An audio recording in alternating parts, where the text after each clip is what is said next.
నటించారు. అక్కడ పేరుని డ్యాన్స్ కూడా వాళ్ళందరూ కూడా తిలకించారు. తర్వాత మరి యాదగిరి గుట్ట కూడా వారు పర్యటించారు. యాదగిరి గుట్ట మరి ఆ కొత్త నిర్మాణం దేవాలయాన్ని మరి కేసీఆర్ గారి నాయకత్వాన మరి ప్రభుత్వము కట్టించినటువంటి టెంపుల్ కూడా చూశారు. అదేవిధంగా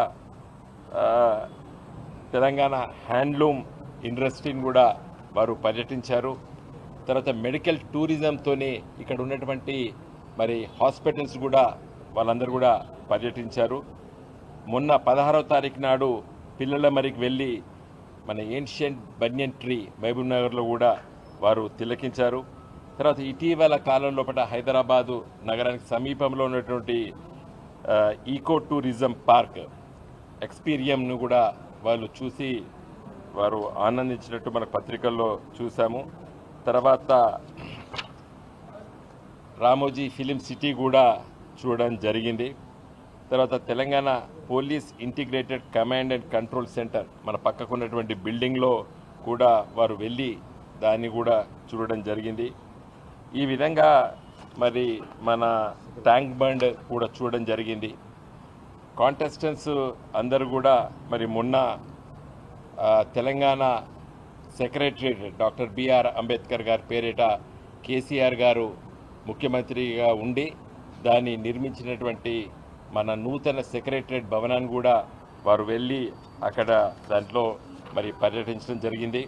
శిల్పకళా వేదిక వెళ్ళారు. ఈ విధంగా మరి ఇవన్నీ పర్యటించారు. కానీ అతి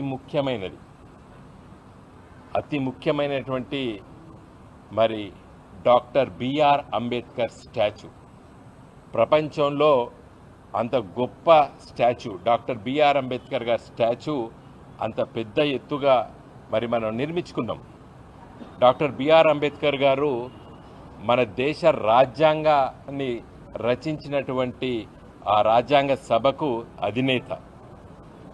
ఈ గొప్ప రాజ్యాంగాన్ని ప్రపంచంలో అతిపెద్ద ప్రజాస్వామ్య దేశమైనటువంటి భారతదేశానికి మరి వారి నాయకత్వాన ఆ కాన్స్టిట్యూంట్ అసెంబ్లీ మనకిచ్చింది. డాక్టర్ బిఆర్ అంబేద్కర్ గారు రచించినటువంటి రాజ్యాంగ నిర్మాత. ఈ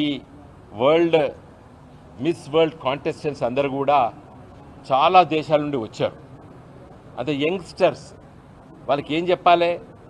భారతదేశం ప్రపంచంలో ఒక గొప్ప ప్రజాస్వామ్య దేశం, అన్ని దేశాల కంటే పెద్ద ప్రజాస్వామ్య దేశం. స్వాతంత్రం వచ్చిన నాటి నుండి నేటికి 75 సంవత్సరాలు నిండినటువంటి ఈ గొప్ప దేశానికి రచించినటువంటి రాజ్యాంగాన్ని రచించినటువంటి ఆ మహానుభావుని విగ్రహం అంత గొప్పగా మరి తెలంగాణ రాష్ట్ర ప్రభుత్వం కేసీఆర్ గారి నాయకత్వాన్ని నిర్మించినప్పుడు మరి ఈ ముఖ్యమంత్రి, నేటి ముఖ్యమంత్రి రేవంత్ రెడ్డి గారు దాన్ని ఎందుకు విస్మరించినని నా సూటి ప్రశ్న. ఆమె లాయర్ బై ప్రొఫెషన్. మాకు రాజ్యాంగం పట్ల, ఈ చట్టాల పట్ల ఇంత గొప్పగా ఈ దేశాన్ని ఇంత ప్రజాస్వామ్య దేశంగా తీర్చిదిద్ది అభివృద్ధి చెందుతున్న దేశంగా తీర్చిదిద్దడానికి గల కారణం మన రాజ్యాంగం. ఆ రాజ్యాంగ నిర్మాత అయినటువంటి డాక్టర్ బిఆర్ అంబేద్కర్ గారి విగ్రహము వాళ్ళు రోజు 36 సార్లు అటే తిరుగుతారు. దాన్ని ఎందుకు చూపిస్తలేవు మిస్టర్ రేవంత్ రెడ్డి గారు? నా సూటి ప్రశ్న. అందుకోసం నేను ఈరోజు డిమాండ్ చేయదలుచుకున్నాను. ఈ ఐటనరీ మీరు ఇచ్చినటువంటి ఐటనరీ మొత్తం చూసినా దేవన ఇయ్యాలి కాకపోతే రేపు పోతారా, రేపు కాకపోతే ఎల్లుండి పోతారా, ఎల్లుండి కాకపోతే ఎల్లుండి పోతారా, ఎప్పుడు పోతారని ఇన్ని పేపర్లు మొత్తం చూస్తే ఎక్కడ కూడా అవపడలేదు. 31వ తారీఖు నాడు గ్రాండ్ ఫినాలే ఉంది. తర్వాత 2వ తారీఖు నాడు రాజ్భవన్కి ఎవరైతే మిస్ వరల్డ్గా డిక్లేర్ అవుతారో మరి వారు మరి ఇంకా మిగతా వాళ్ళని తీసుకెళ్ళి గవర్నర్ గారితో తేనీటి విందని చెప్పి కూడా దీంట్లో ఉంది. ముగింపుది కూడా ఉన్నది. ఇన్ని పేజీలు తిరిగేస్తే కూడా నాకెక్కడ కూడా డాక్టర్ బిఆర్ అంబేద్కర్ గారి విగ్రహాన్ని చూపిస్తామని చెప్పి ఎక్కడ లేదు. కాబట్టి ఈ పత్రికలతో మిత్రులతో నేను మాట్లాడుతున్నాను. నా డిమాండ్ ఏంటంటే ఇంకా సమయం ఉంది. సమయం తీసుకొని ఈ కాంటెస్టెంట్స్, మిస్ వరల్డ్ కాంటెస్టెంట్స్ వివిధ దేశాల నుండి వచ్చారు. వాళ్ళు ఎందుకు చూడాలని అంటున్నంటే వాళ్ళు they are brand ambassadors of different countries. వివిధ దేశాల నుండి వచ్చిన వాళ్ళు. కాబట్టి మన దేశానికి ఇంత గొప్ప రాజ్యాంగాన్ని రచించినటువంటి ఆ గొప్ప మహానుభావుడు డాక్టర్ బిఆర్ అంబేద్కర్ గారి విగ్రహాన్ని నువ్వు ఎందుకు చూపిస్తలేవు అని నా సూటి ప్రశ్న రేవంత్ రెడ్డి గారు. ఇంకా సమయం ఉంది, ఈ తప్పిదాన్ని మీరు దిద్దుకోవచ్చు. కాబట్టి వెంటనే ఈ 2వ తారీఖు లోపట వాళ్ళని డాక్టర్ బిఆర్ అంబేద్కర్ స్టాచ్యూని చూసే విధంగా ఏర్పాట్లు చేయాలని చెప్పి నేను డిమాండ్ చేస్తున్నాను. అదేవిధంగా 2వ తారీఖు నాడు మన రాష్ట్ర అవతరణ దినోత్సవం గవర్నర్ గారి దగ్గర తీసుకెళ్తున్నారు, మంచిది. ఎందుకంటే మన గవర్నర్ గారు తీసుకెళ్లే ముందు అక్కడ ఉన్నటువంటి అమరజ్యోతి ఏదైతే తెలంగాణ రాష్ట్ర ఏర్పాటు కోసం 1969లో దాదాపు 360 మందిని కాల్చి చంపినటువంటి నాటి ప్రభుత్వానికి మరి అమరులైపోయారు వాళ్ళు. తర్వాత మలిదశ ఉద్యమంలో కొంతమంది మరి ఆత్మహత్యలు కూడా చేసుకున్నారు. వాళ్ళ కోసం కేసీఆర్ గారి నాయకత్వాన ప్రభుత్వము వాళ్ళకి స్మారక చిహ్నంగా నిర్మించుకున్నాం. అది కూడా చాలా గొప్పగా వైభవంగా మనం నిర్మించుకున్నాం సెక్రటరియట్ ముందు. నువ్వు సెక్రటరియట్ చూపించినప్పుడు ఈ 2 ఎందుకు మర్చిపోయినావు అని చెప్పి కూడా నా ప్రశ్న.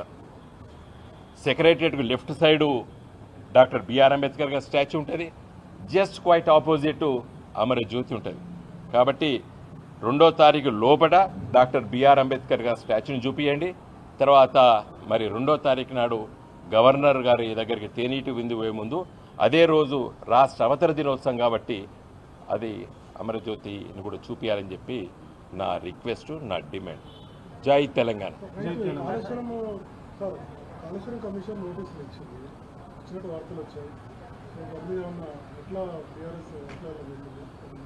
ఇప్పుడు కమిషన్ అది ఒక సమస్య పైన ఒక కమిషన్ ఏర్పాటు చేశారు. వారు నోటీసులు ఇచ్చినప్పుడు ఇప్పుడే టీవీ ఛానల్స్ చూస్తున్నాము. ఏం నోటీస్ ఇచ్చిండ్రు, దాంట్లో ఏం రాశారనేది తెలిస్తే మేము